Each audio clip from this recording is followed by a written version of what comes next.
तो प्यारे दोस्तों, पिछले वीडियो में प्रीपोजिशन में हमने पढ़ा था, 5 प्रीपोजिशन पढ़ लिए थे। तो नेक्स्ट था उसके बाद में नंबर 6 पे ओवर। इसका अर्थ होता है ऊपर या पर।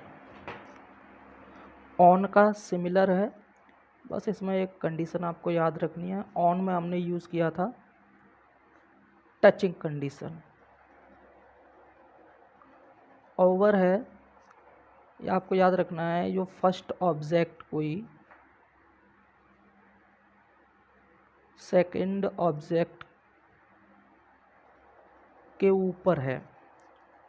फर्स्ट ऑब्जेक्ट सेकंड ऑब्जेक्ट के ऊपर है, तो ये लेकिन टच नहीं करेगा। फर्स्ट ऑब्जेक्ट सेकंड ऑब्जेक्ट को क्या नहीं करेगा, टच नहीं करेगा, ऊपर रहेगा। और आपको एक और बात याद रखनी है, ये जो फर्स्ट ऑब्जेक्ट है और सेकंड ऑब्जेक्ट के बीच में जो दूरी है वो भी कैसी रहेगी, निश्चित रहेगी। तो आपको याद रखना है। ओवर का यूज़ एक एग्जांपल देते हैं।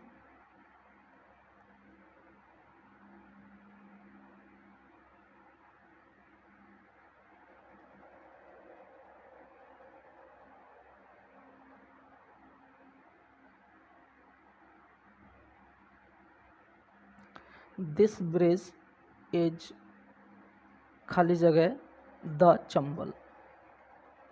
अब यहाँ पे जो ब्रिज है ये फर्स्ट ऑब्जेक्ट है, चंबल है एक नदी है वो सेकंड ऑब्जेक्ट है। ये फर्स्ट ऑब्जेक्ट इस सेकंड ऑब्जेक्ट के जस्ट ऊपर है लेकिन टच नहीं कर रहा है, और इन दोनों के बीच में जो दूरी है वो निश्चित है। तो ऐसी कंडीशन में आप ऑन यूज़ नहीं करेंगे, क्या यूज़ करेंगे, ओवर यूज़ करेंगे।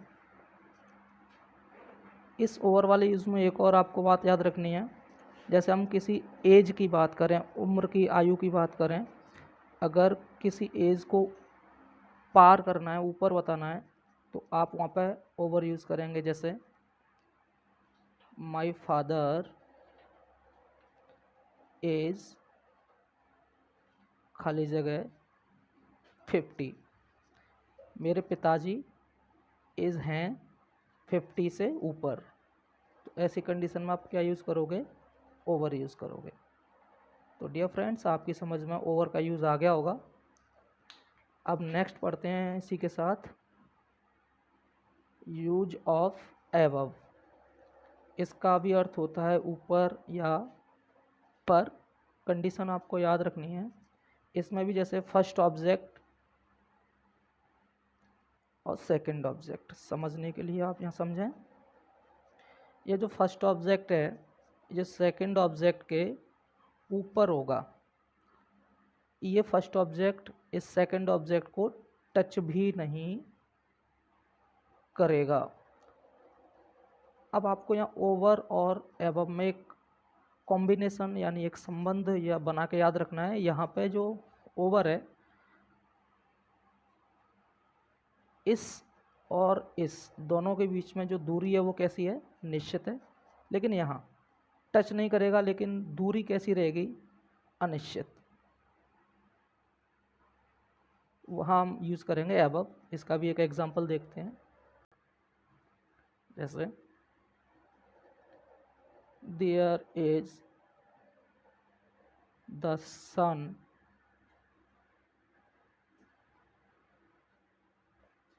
हिल्स। यहाँ पर जो फर्स्ट ऑब्जेक्ट है वो है सन और सेकंड ऑब्जेक्ट काम कर रहे हैं हिल्स। हिल्स मीन्स पहाड़ियाँ। तो जो सूरज है वो किसके ऊपर है, पहाड़ियों के। लेकिन इन दोनों के बीच में दूरी कैसी है, अनिश्चित है। इसीलिए हम यहाँ पे ओवर यूज़ नहीं करेंगे, ना ऑन यूज़ करेंगे, क्या यूज़ करेंगे, एबव। तो आप ये एबव का यूज़ भी समझ गए होंगे। नेक्स्ट हम पढ़ते हैं यहाँ नंबर 8 यूज ऑफ विदाउट। इसका अर्थ होता है के बिना। सिंपल सा आपको एक एग्जांपल से समझ लेना है। जब हम किसी कार्य को किसी के बिना करते हैं तो वहाँ पर विदाउट यूज़ करते हैं।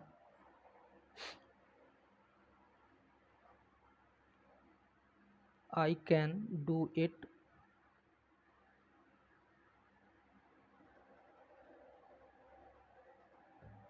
आई कैन डू इट खाली जगह माई टीचर।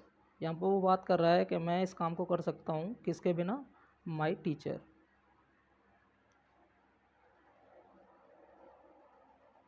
अब 9वां पॉइंट हम पढ़ेंगे यूज ऑफ इनटू। जो भी मैं लिख रहा हूँ आप भी साथ साथ लिखते रहिए।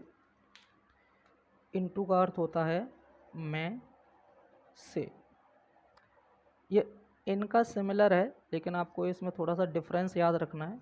इनमें क्या था, फर्स्ट ऑब्जेक्ट सेकंड ऑब्जेक्ट में पहले से स्टेबल था, लेकिन यहाँ इनटू में आपको याद रखना है कि जो फर्स्ट ऑब्जेक्ट होगा वो दूसरे एरिया या किसी विशेष फील्ड में एंट्रेंस करेगा, गति करता हुआ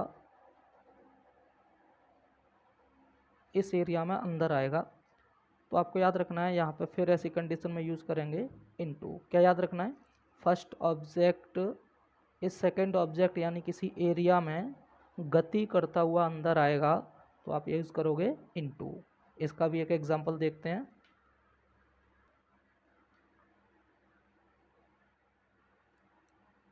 सुमित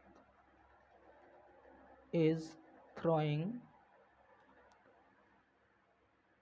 pebbles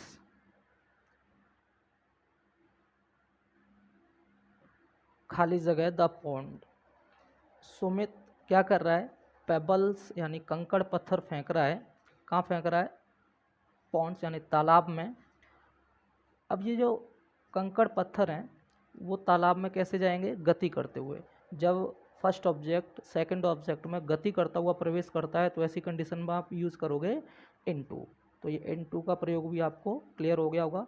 आप एक बात याद रखना हमेशा, अगर एंटर वर्ब आती है, अगर किसी भी सेंटेंस में एंटर वर्ब आती है, एंटर का अर्थ होता है प्रवेश करना, इसके साथ प्यारे बच्चों कभी भी आपको इनटू यूज़ नहीं करना है। ओके। और लास्ट प्रीपोजिशन आज का हम पढ़ते हैं 10वां, अंडर। इसका अर्थ होता है के नीचे।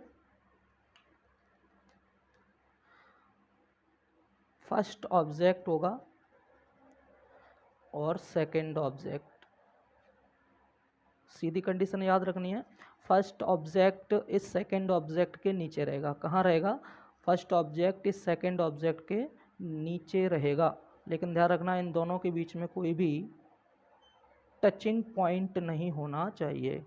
क्या, फर्स्ट ऑब्जेक्ट सेकंड ऑब्जेक्ट के ठीक नीचे है लेकिन दोनों में टचिंग पॉइंट नहीं है, यानी दोनों आपस में एक दूसरे को टच नहीं कर रहे हैं। एग्जाम्पल से समझ लीजिए, the cap seller was sleeping खाली जगह द ट्री। फर्स्ट ऑब्जेक्ट क्या है, कैप सेलर यानी टोपी विक्रेता। सेकंड ऑब्जेक्ट क्या है, ट्री। ये क्या कर रहा है, इसके नीचे सो रहा है। लेकिन कैप सेलर और ट्री दोनों आपस में कैसे हैं, अनटचेबल हैं, यानी एक दूसरे को स्पर्श नहीं कर रहे हैं। ऐसी कंडीशन में आप यूज़ करेंगे अंडर। अब आपको याद रखना है, जैसे हमने एज के रूप में आपको बताया था ओवर का यूज़, ऐसे ही अगर एज के ही अर्थ में नीचे, कम, तो वहाँ पर अंडर यूज़ करेंगे। जैसे आई एम खाली जगह अंडर 30, यानी मैं 30 से कम हूँ। यहाँ 30 का मतलब एज, तो यहाँ आप यूज़ करेंगे अंडर।